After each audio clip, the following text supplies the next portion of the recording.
जम्मू कश्मीर से अनुच्छेद 370 के ज्यादातर प्रावधानों को हटाने और राज्य को 2 केंद्र शासित प्रदेशों में बांटे जाने के बाद से ही पाकिस्तान की मूर्खता उजागर होने लगी। पाकिस्तान धीरे धीरे अपने रंग दिखाने लगा, लेकिन पाक का यह खेल उसी पर भारी पड़ गया और धीरे धीरे पाकिस्तान को अपनी औकात से बाहर निकलने का सबक मिलने लगा।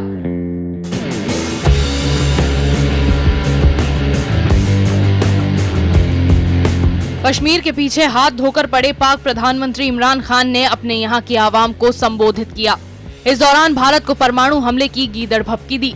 इमरान खान ने कहा कि कश्मीर के लिए किसी भी हद तक जा सकते हैं। इमरान खान ने अपने संबोधन में कहा कि कश्मीर के लोग हर हफ्ते शुक्रवार को सड़कों पर उतरें। उन्होंने कहा कि जब तक कश्मीर आजाद नहीं होता तब तक उसके साथ हैं। इमरान यही नहीं रुके और भारत को गीदड़ भभकी दे डाली। उन्होंने कहा कि दोनों देशों के पास परमाणु हथियार हैं। युद्ध हुआ तो दोनों देशों में तबाही मच जाएगी। इमरान खान ने तो कश्मीर के मुद्दे पर भारत के प्रधानमंत्री नरेंद्र मोदी के फैसले को बड़ी गलती बता डाला। कश्मीर का मुद्दा अंतर्राष्ट्रीयकरण कर दिया। पीएम मोदी ने साफ किया कि कश्मीर पूरी तरह द्विपक्षीय मामला है, लेकिन फिर भी पाकिस्तान सभी देशों के सामने मदद की भीख मांगता ही गया। वहीं मजा तो तब आया जब पाकिस्तानी रेल मंत्री शेख रशीद को करंट लगा। रशीद को जिस समय करंट लगा तब वे माइक पर लोगों को संबोधित कर रहे थे। रेल मंत्री अपने भाषण में पीएम मोदी की आलोचना कर रहे थे। इसी दौरान उनके हाथ में पकड़े माइक में करंट लग गया। उन्होंने कहा कि लगता है करंट आ गया है।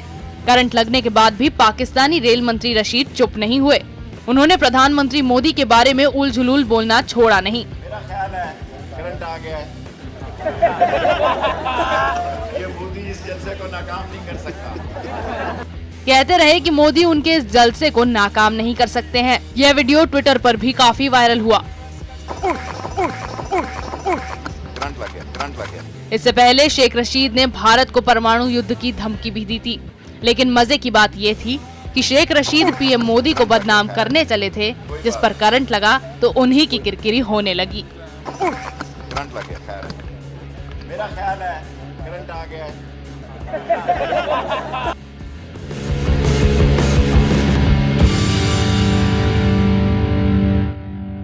हमारे पीएम को बदनाम किया तो तुमको करंट लगा। पाकिस्तान अपनी औकात में रहो।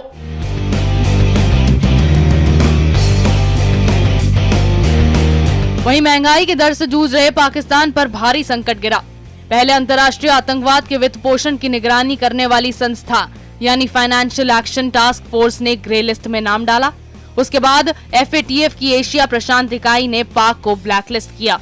पाकिस्तान के खिलाफ यह फैसला ऑस्ट्रेलिया की राजधानी कैनबरा में आयोजित FATF की APG की बैठक में लिया गया।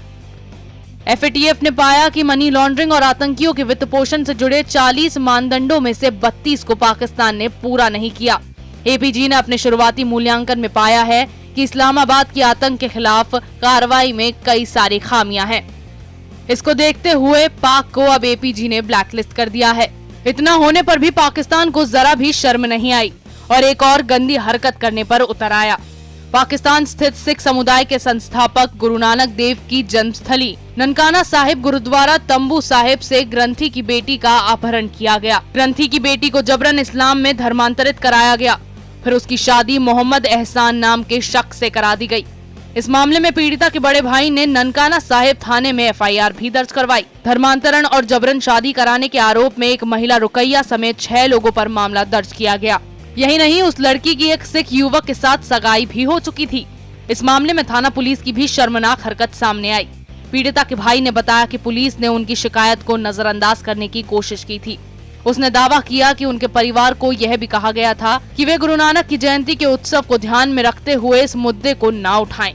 पीड़िता के कथित निकाह का एक वीडियो भी पाकिस्तान में वायरल हुआ, जिसमें वह भयभीत नजर आ रही थी। पाकिस्तान में ऐसा शर्मनाक किस्सा पहली बार सामने नहीं आया। इससे पहले भी पाकिस्तान के ही सिंध और खैबर पख्तूनख्वा प्रांतों में हिंदू और सिख युवतियों का अपहरण किया गया।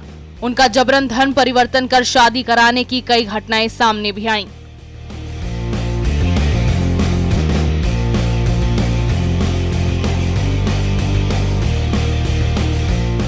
ब्लैकलिस्ट होकर तुम सड़क पर आने वाले हो। उससे तुम्हारा पेट नहीं भरा कि धर्म परिवर्तन जैसे गंदे खेल तुम खेलने लगे। पाकिस्तान अपनी औकात में रहो।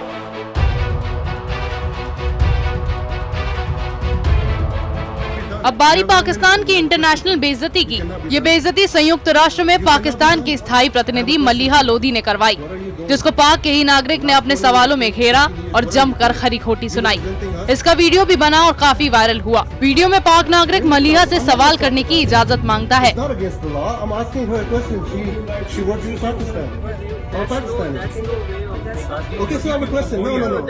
इसके बाद मलिहा के बिना जवाब दिए ही उनसे पिछले 10-15 सालों के उनके काम का ब्यौरा मांगता है। जब मलिहा उसके सवालों का जवाब देने से इनकार करती हैं और आगे बढ़ती हैं, तो उन्हें चोर कहकर पुकारता है और पीछे पीछे जाते हुए शख्स कहता है, आपको खुद पर शर्म आनी चाहिए, आपको खुद पर शर्म नहीं आती। इतने सालों से आप पाकिस्तानियों के पैसे पर ऐश कर रही हैं। इसको क्या हुआ है? What do you mean इसको क्या हुआ है? You have a minute. इतनी बेइज्जती करवा के भी पाक का मन नहीं भरा कि अपना मजाक बनवाने पर आ गया। पाकिस्तान से एक अजीबोगरीब खबर सामने आई। पाकिस्तान की इकोनॉमी जिस तरह तबाह और बर्बाद हो चुकी है, ऐसे में सरकार एक से बढ़कर एक चौंकाने वाले फैसले लेने लगी। पहले खबर आई थी कि अपने विदेश करेंसी के भंडार को बढ़ाने के लिए गधों का एक्सपोर्ट कर रहा है। अब पाकिस्तान ने कुत्तों के बारे में भी ऐसी ही हैरत अंगेज योजना बनाई। पाकिस्तान ने अपने आवारा कुत्तों को चीन और फिलीपींस भेजने का फैसला लिया। इस प्रस्ताव को इमरान खान की पार्टी पाकिस्तान तहरीक इंसाफ की विधायक डॉक्टर सीमा जिया ने रखा। वैसे इस विधायक ने सिंध के विधानसभा में सिर्फ प्रस्ताव रखा था, लेकिन प्रस्ताव को स्पीकर आगा सिराज दुरानी ने न सिर्फ स्वीकार किया बल्कि उसे लागू करने की सिफारिश कर दी। मतलब ये कि पाकिस्तान के आवारा कुत्तों को चीन और फिलीपींस भेजने की पूरी तैयारी की गई।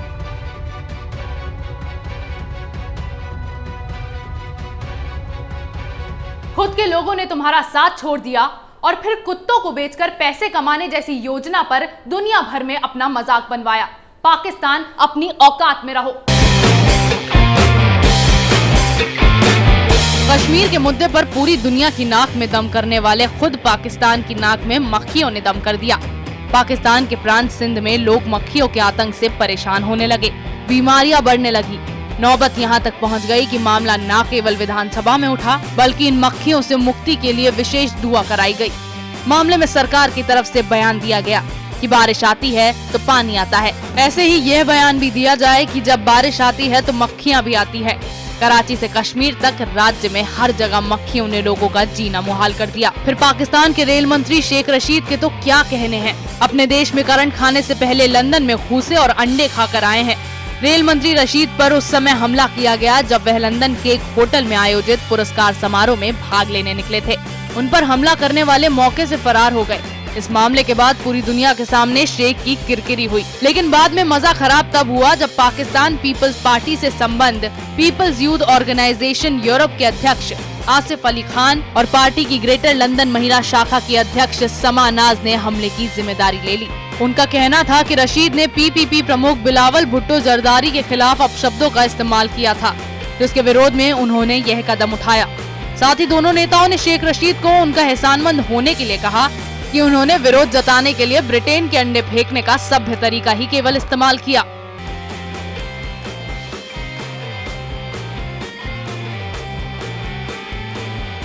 खुद तुम्हारे नेता देश के बाहर पिट रहे हैं। तुम्हारा देश मक्खियों तक से जीत नहीं पाया तो भारत से मुकाबला करना तो कोसों दूर है। पाकिस्तान अपनी औकात में रहो।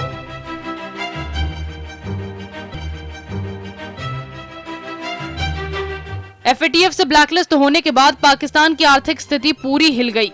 हालात ये हो गए कि उनके सरकारी आवासों को अब अपनी कंगाली से बचने का एक जरिया बनाने का फैसला किया गया। पाकिस्तान के नथी गली में खैबर पख्तूनख्वा गवर्नर हाउस जनता के लिए खोल दिया गया, जिसके बाद बुकिंग के जरिए वहां की जनता गवर्नर हाउस में घूम सके। इतना ही नहीं, कंगाली का यह आलम तो ऐसा बना कि न सिर्फ गवर्नर हाउस बल्कि मुख्यमंत्री हाउस, IG हाउस, कारनाक हाउस और KP विधानसभा स्पीकर हाउस को भी पैसे कमाने का जरिया बनाने का निर्णय लिया गया।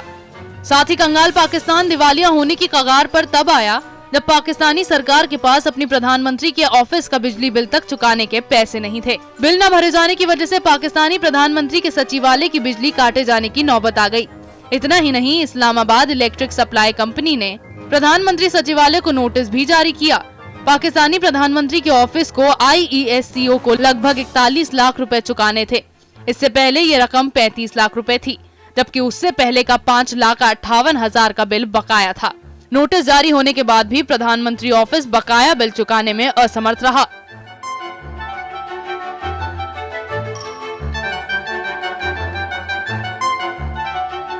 एफएटीएफ से ब्लैकलिस्ट होकर ऐसे कंगाल हुए कि प्रधानमंत्री सचिवालय का बिजली का बिल तक चुकाने की हालत में नहीं हो। पैसे कमाने के लिए गवर्नर हाउस को होटल तक बना दिया। इसीलिए पाकिस्तान अपनी औकात में रहो।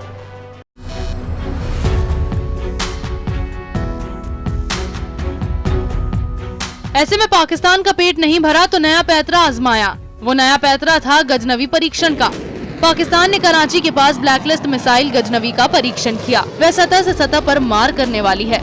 यह मिसाइल 290 किलोमीटर की दूरी तक का लक्ष्य भेदने में सक्षम है। पाकिस्तान का यह मध्यम दूरी का बैलिस्टिक मिसाइल है। इसे गजनवी या हत्फ-3 मिसाइल के नाम से जाना जाता है। वर्तमान में यह मिसाइल पाकिस्तान के सेना सामरिक बल कमान में कार्यरत है।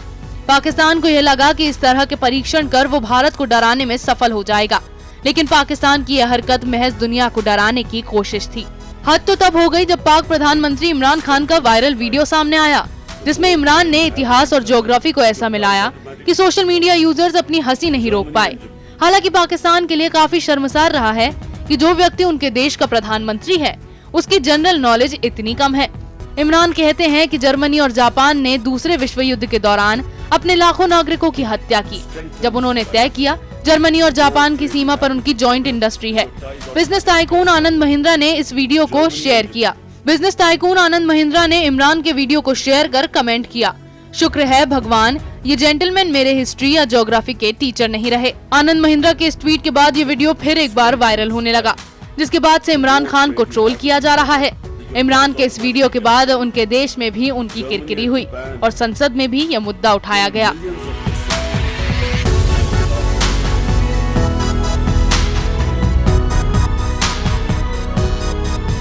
जब गजनवी का परीक्षण किया था तो अपना दिमाग इस्तेमाल करने की कोशिश की थी, तो प्रेस कॉन्फ्रेंस में ऐसा बयान देने से पहले कहां गया था वो दिमाग?